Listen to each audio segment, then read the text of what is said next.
Everyone, and welcome back to my channel. So I am having to do a voiceover. I tried to use my new cable and the quality wasn't really coming out very good.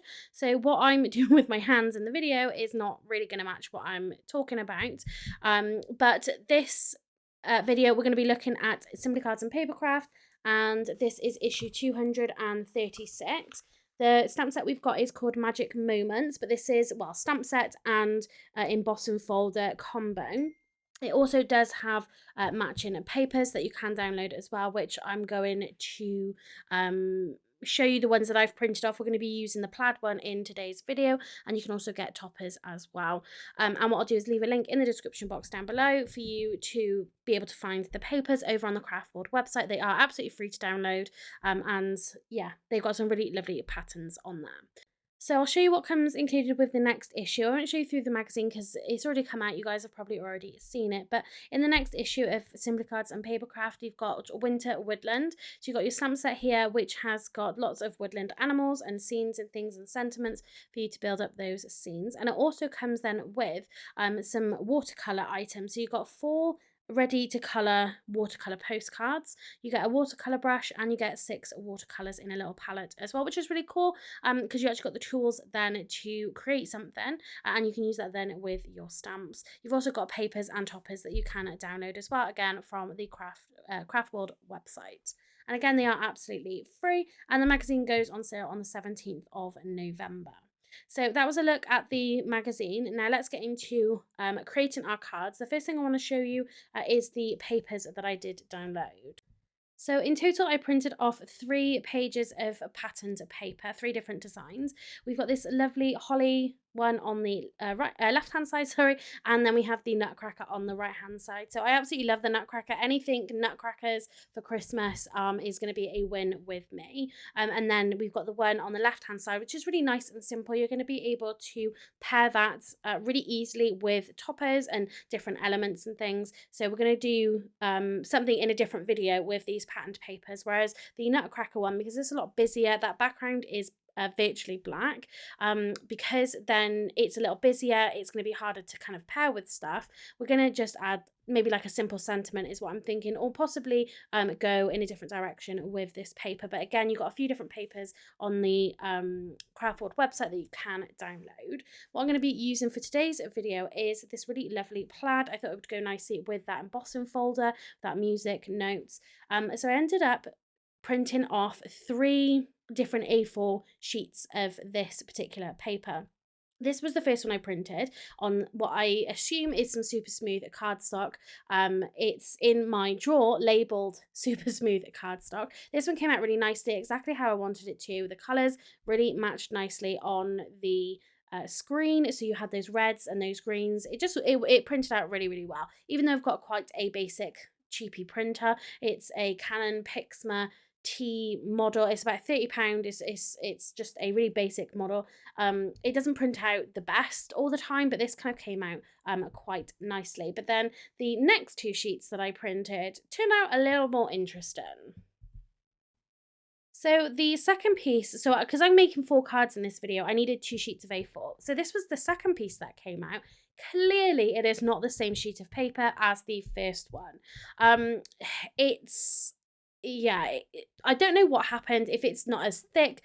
This I printed like a day before, so this has had time to dry and everything. This isn't fresh out the printer, but just look at the color difference between those 2 sheets. It's absolutely incredible. It just goes to show that printing on the right kind of paper is absolutely key. It's a must, something that you should do, because you can see the difference here. No settings were changed. I literally just printed, how many copies do you want? I put in 2, and this is literally what happens. So you can see how muted it is. You can see just how different it is, and just absolutely rubbish.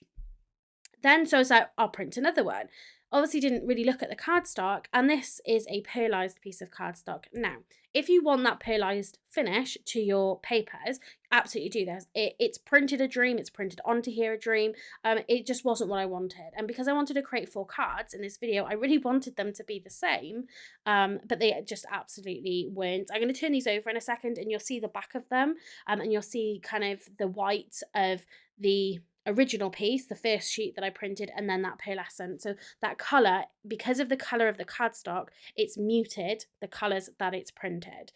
But with that second sheet, for whatever reason, again, that was just a white piece of paper, but it's just a completely different kind of cardstock. The colours, again, look completely different. So I'm not going to use that in this video. Maybe I'll find a use for it somewhere else, because I really don't want to waste any of my ink, the paper. I don't want to waste anything that I've printed here. Will find a use for it. So that, I just wanted to say, the bottom line is the paper that you print onto is super duper important. You want a good printer as well if you're going to print digital papers, but you want to make sure that what you're printing onto is a good piece of cardstock that is designed for this purpose. And this was just the scraps that I had left over from cutting these 2 panels with creating 4 5x7-inch cards. So that's what we had left over. So let's get into actually making a card. So I've already done a little bit of prep work, but I'm going to be creating one from start to finish with you in this video. So I'm actually doing 2 different colours of paper here, of coloured cardstock. I'm going to put through this embossing folder. We've got the tan and we've got more of a creamy colour. Now I wanted to just try the difference. I couldn't decide which one I wanted to use, so I thought I'll create 2 cards with each. So don't forget, if you're creating Christmas cards, your Christmas cards aren't going to the same house. You're only going to send 1 per house. They don't have to be exactly the same. If you want to batch make and you want to test out different ways of creating this card with different colors and things like that, then just experiment and then decide what it is that you want to do. So I'm going to run this through my Gemini die cutting machine with this embossing folder. I've spritzed it first off just to help with those fibers and that, so it goes through and your cardstock isn't going to crack, and you'll get really great results. So I'm going to run this through my die cutting machine now. To emboss really nicely onto this cardstock here. I think this Craft Perfect cardstock is about 215 GSM, something like that. It's a great cardstock. And again, just spritzing it. If you find that your cardstock is cracking or not getting good results, just try really lightly spraying it with some water. And again, like I said, it will kind of release those fibers a little bit, stretch the fibers so that it will emboss and give you a much nicer look. So now we're going to trim around this piece. So again, I'm just, eyeballing it. Again, not every card is going to be exactly the same. That's not what I'm looking for here. Again, like I said, you're not sending them to the same house, so they don't have to be exactly the same.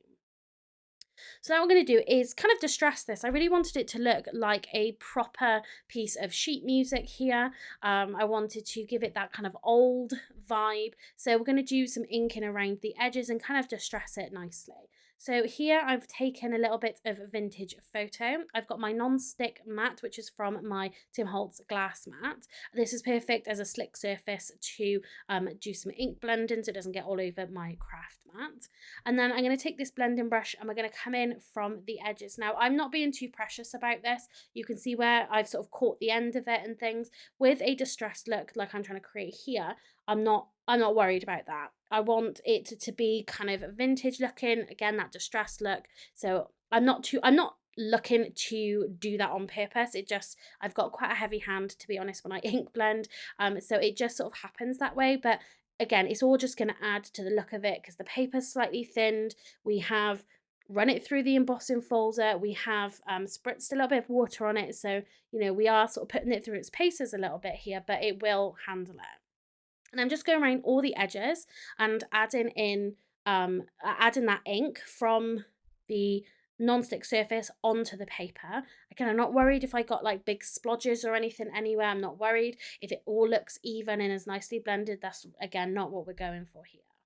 And then what I'm going to do is really, really lightly, I'm going to rub over the ink over that embossed detail. And what that's going to do is pick up all of that design. It's just going to hit that surface and it's really going to show us what the embossed design is. So just really, really lightly. I, again, struggle to have a light hand, but here we're just really, really trying my best to rub lightly over that. And again, it's just going to kind of intensify. You can add some darker colours in here as well. If you wanted to, you could go with a Walnut Stain, which I'm going to pull out in a second, to add, again, some darker areas. You could rub that over the embossed detail. There's lots of variations you can do here to get this same kind of distressed look. So I've just added a little bit of that walnut stain onto this non-slick surface. I've taken a water brush and I'm just doing some simple splatters. Again, originally with the other ones, I did do the vintage photo first of all, and I thought it looked a little bit light. I wanted something a little darker, and this walnut stain I think was perfect to kind of show it off, or just sort of show up that splatter a little bit more. So I tidied up my mat, and now we're going to add a little bit of distress again to the edges of this, and we're going to use this distressing tool. Now you can do this with a pair of scissors if you don't have this tool, and just open the scissors up and run that blade across the edge, but this is quite an inexpensive tool. I think I picked this up for the range for a couple of quid. If I can find a link to this product, it's by Devcraft, I'll leave it in the description box down below with other links to products that I've used. And we're literally just going to go all over the edges of this and really distress it. We want it to curl up, we want it to fray a little bit. So you can really take this as far or not as you want to. I wanted to go with a really good distressed amount. I want those edges and things to really start to curl over.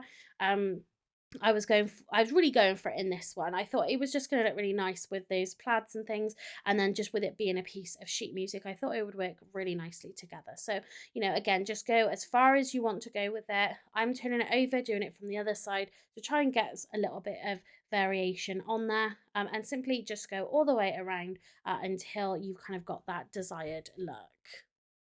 Also, what you can do is just rub the edges in between your fingers. So I'm going to try and curl up some of the edges here in a moment, and I'm just rubbing it through my fingers, trying to kind of bring that distress almost from the back to the front, and then yeah, just to kind of curl over those edges. I'm not doing it on all of them, I'm literally just going to do it on one corner, I think it is, but you can just, again, you're just loosening those fibers just to get it sort of moving around a little bit. So just sort of pinching it and kind of pulling it a little bit and just manipulating it enough just to get it to curve over. And I really love how these all turned out. So here's a close-up look of this distressed little sheet music that we've made, and I'm going to show you then the cream version as well that I've already created. Now, let me know in the comment section down below, which one do you prefer? Do you prefer the tan, which is the left, or do you prefer this cream colour here? I think I definitely prefer the cream a little better. I think adding that vintage photo onto it, I think it just highlighted it a little better. Maybe the tan could have done with a slightly different colour possibly, but we've also then got those splatters on there as well. So again, if you want to just test out different designs, different colours, just make 2 or 3 cards and change the design ever so slightly. So now we've got our sheet music done, we can go ahead and just bring some of these cards together a little bit. So this is kind of the design I had in my head. So we have the plaid background. I thought that was going to be a really nice background to the sheet music. Then we're going to have our sheet music on an angle, and we're only going to add glue to the center portions of this because I really want those edges and things to add a bit of dimension and a bit of depth to the card, rather than it just sort of lying flat or having to use something like foam tape. So we're just going to add glue to the centers, and then we've got our sentiment as well, which I think we're going to heat emboss onto some green cardstock, and then that's just going to finish this off really nicely. So with this, I decided to do the cream on the kind of correct color plaid, and then I'm going to do that darker color on the pearlized paper, just because I think the light is going to work nicer with the dark, and then vice versa, that tan is going to work nicer with that pearlized patterned paper. So I'm going to trim these down. I'm going to get 2 panels out of this A4 sheet, so I'm going to trim this down to 4 3/4 by 5 3/4. So I'm going to work in a little bit of an assembly line here, and I find this the easiest way to make cards. If you're making more than one, you know, you're batch making, I find it easier to cut all of my cardstock, do all of my decoration at the same time, and then assemble the cards at the same time as well. So again, we've got 4 5x7 cards, we've got all of our papers trimmed down, and what I like about the plaid is not every single card is going to be exactly the same, and you'll get this with some patterned papers, is because of the way that you cut it down. So on one piece of patterned paper we have more green, and then on the other we definitely have more red, so it just kind of changes it up a little bit. And then we're gluing our sheet music on top of it, and like I said before, we're only adding that to that center portion to let those edges really kind of stand up and sort of show us what we've done to it, if you like. So for embellishment, I was going to use this white and gold twine with some gold sequins. I thought the white would fit in nicely, and then we can add the accents of gold here. I did try to add this behind my sentiment, but I really couldn't get it to work. So I just thought I'd leave this in to show you what I was thinking about doing. I'm not really the greatest at adding kind of twine and thread to cards like you see it like in the circles. I really love how that looks, but I've never really been able to kind of do that myself. Um, but we're gonna do something slightly different to add behind our sentiments. So these are our sentiments here. You've got a couple really nice sort of typography and things there. You've got the longer sentiments, and you've got the one there which is on the music note. The one thing I did forget to mention actually, which has just reminded me, is there was a free gift also that I forgot to show at the start, which is a Tonic Studio treble clef die. So this is, I think it's just one die in here, and again, it just fits in nicely with the theme of this month's free gift. So I forgot to show that at the start, but that stamp just reminded me there. So the stamp I decided to go for is It's the Most Wonderful Time of the Year. I really like the shape of it. It wasn't too... I felt like it fitted in nicely with the music and the sheet music and things like that. And, you know, we're going to cut it into kind of a rectangle, and we're going to round the corners, and it ends up looking really nice. So I'm happy that I picked this one. But again, if you wanted to test out different card designs, you could create 4 cards like I have here, the different colors, the slightly different elements, and you could add a different sentiment. So you could do that for kind of testing a design out, or you could simply do that just so every one of your cards was slightly different. For this sentiment, I decided to go with a dark green cardstock. This is the avocado. And what I'm super happy about as well is I was able then to stamp my sentiment onto a couple of scrap pieces that I had for this color. So I'm really trying to get through some of my scraps at the moment.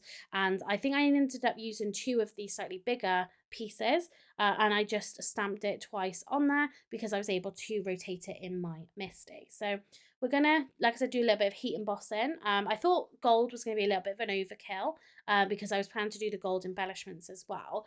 So I just decided to heat emboss this in some white embossing powder. So before I actually get into stamping anything, because I am heat embossing, I'm going to use my anti-static powder tool. This one is from EK Tools, and it's just got the powder inside it, and then it's got just a brush end. There's many reasons why I decided to change from the bag to this. One of the biggest things is I really hate the feel of the bags.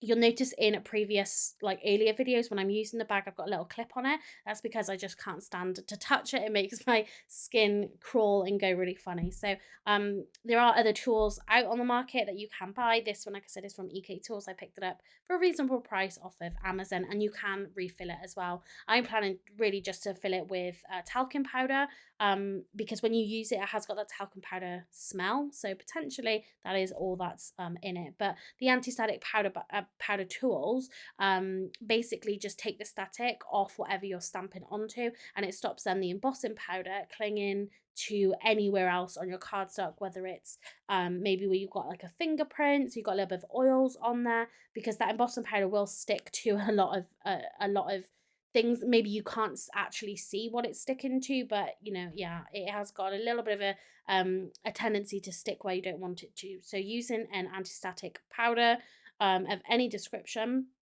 on your cardstock to begin with is a really good idea, because then it's just going to confine your embossing powder to where you've actually stamped. So whilst just talking then, so I have stamped the sentiment twice, and I think I stamped it maybe like 2 or 3 times each time, just to make sure we got a really great impression. And that's the good thing about having a stamping platform. If you are interested in stamping, I would highly recommend some form of stamping platform. There's quite a few on the market at the moment, so definitely get one, because you have the ability then to re-stamp in the same position if you didn't get a great stamp the first time. Then I'm just covering it with some white embossing powder, and I'm going to put that one to one side for the moment. You can see it just up there in the top right hand corner, and then I'm going to stamp my next one. And then again, it's just doing that batch making where I'm doing the same thing as many times as I need to, and then moving on to the next portion. So again, I'm stamping it with that Versafine Clear Ink, and then I'm going to heat set it with my heat tool once I've got these stamped as well. So once they are dried and cooled down, I do like to leave them a moment just for them to cool back down. You can kind of wave them around in the air and things like that, but I think it just helps to really set that embossing powder, where then you don't accidentally, if it's still hot, maybe you put your finger in it, you can leave a fingerprint, which you don't want to do. So just let it cool down for a moment afterwards and let it just kind of set completely. And then I've taken this small corner rounder and I've just rounded those corners. I thought that would kind of finish that sentiment off quite nicely. With that, just a really small kind of chomp on the edges. It just sort of, yeah, gives it a nice finish, and it doesn't make everything too square, really too kind of bulky and things. So I'm just going to trim all of the rest of these out. And again, like I said, I'm doing this in a process where I'm just doing the same thing until, you know, I've cut all of them out. Whatever it is I'm doing it in that sort of production line style, so that for me it's the most efficient way. So when I first, like, I wouldn't say necessarily got into crafting, but the first time that I was really kind of exposed, if you like, to sort of paper crafting and things, I worked for a lady who made handmade wedding invitations, and it was all about mat and layering and things like that. So that was the first time, you know, trimming things down, using ribbon, using double-sided tape and things like that. That's really where I kind of got started in like paper crafting, and that's how I did it with that. Is you just do one process until you've done all of them, and then you sort of move on to the next stage of it then. So it takes far less time to do a production line than it does to kind of make one card, one invite, whatever it is you're making from start to finish, to then go on and make another 50 more. Definitely a production style line is a lot better. So I've rounded all of these corners now, and we can kind of start to put this card together. So again, I was going to use that ribbon behind, the twine behind it. I couldn't end up making it work, so I decided to try something else.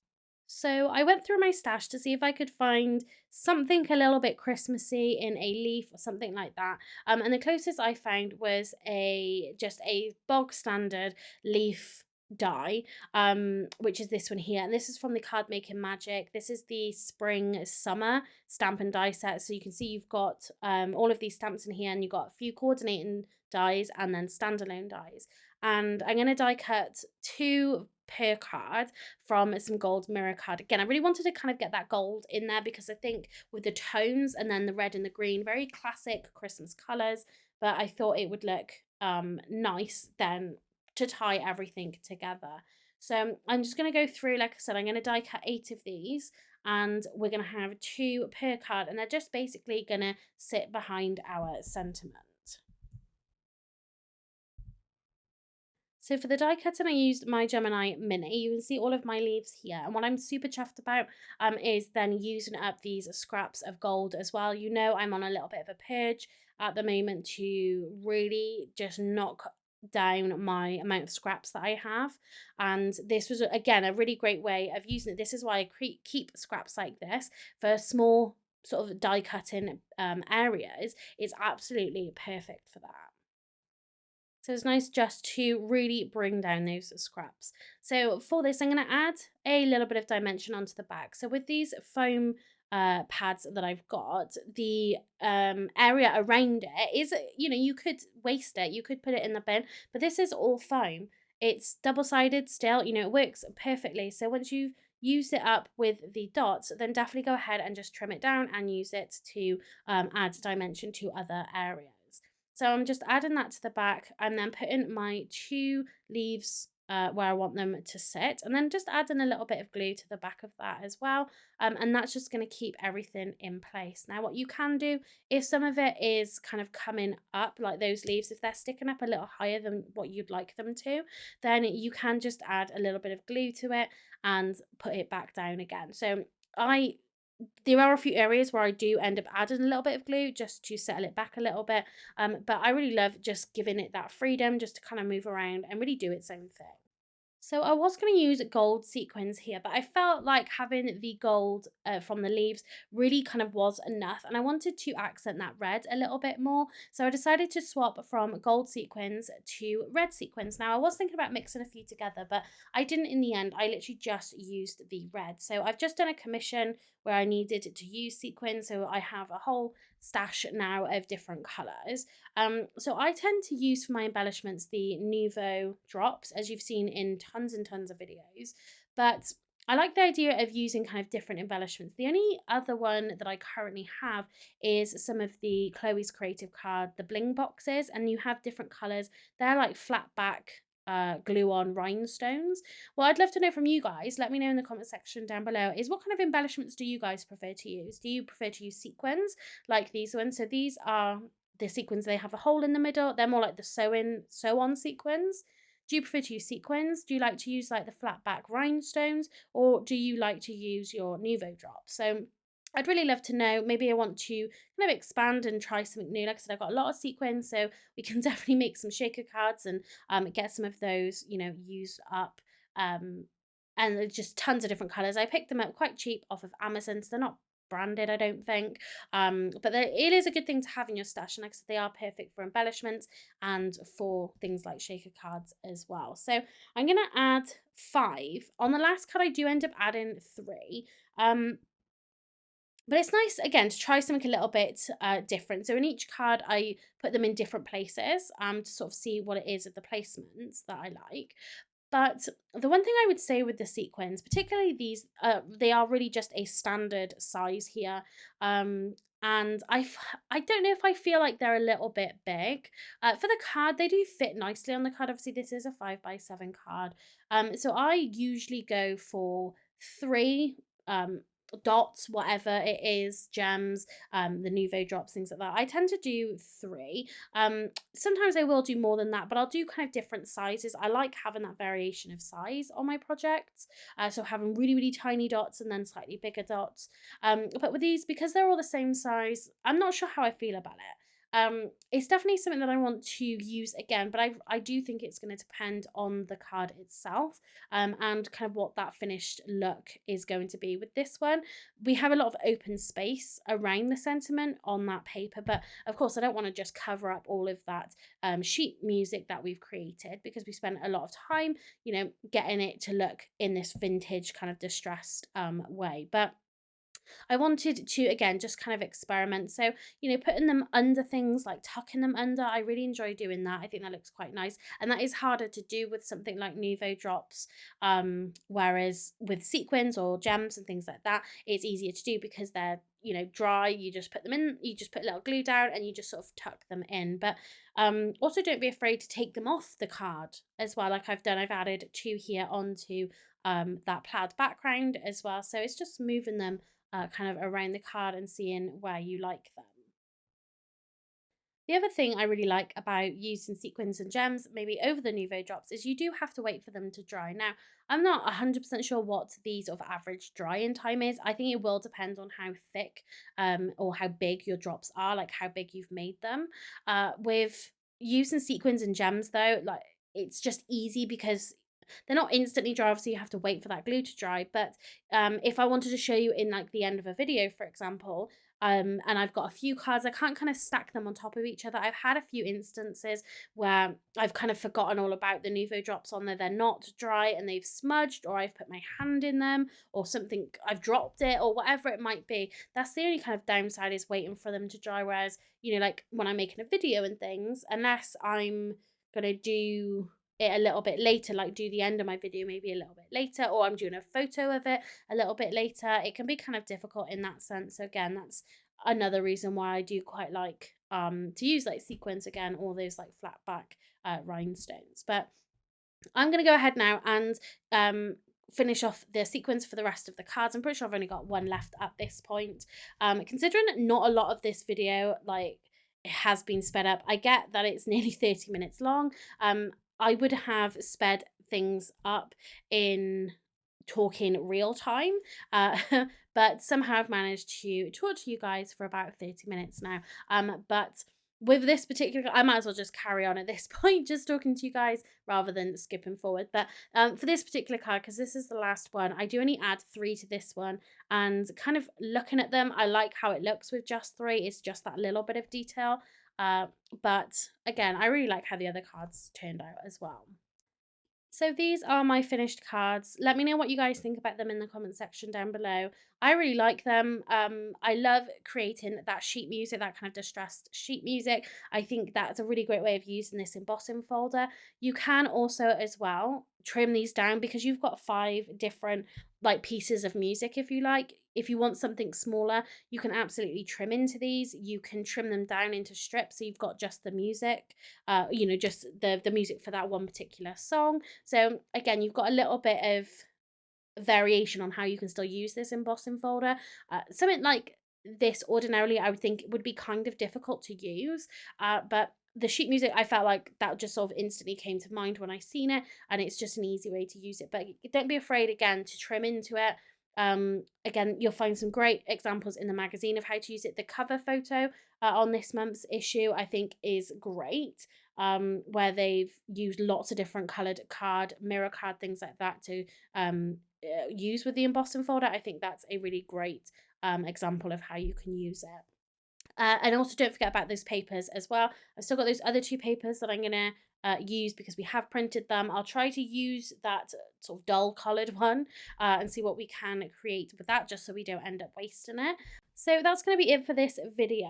Hopefully next time my audio is going to be a little bit better. Otherwise, maybe I'll go back to doing my voiceovers. So yeah, that's going to be it for this video. If you like the cards, if you like this issue of the magazine, if you've got it, if you've got any sort of enjoyment from this video, then please give it a thumbs up. It does really help to support my channel, and it does kind of push my content out there a little bit more, so I'd be greatly appreciative of that. If you haven't subscribed, hit that subscribe button and that notification bell as well, so you won't miss any of my future uploads. And on screen now you're going to see another video which I do think that you guys are going to be interested in, so make sure you click on that video and I'll see you in the next one.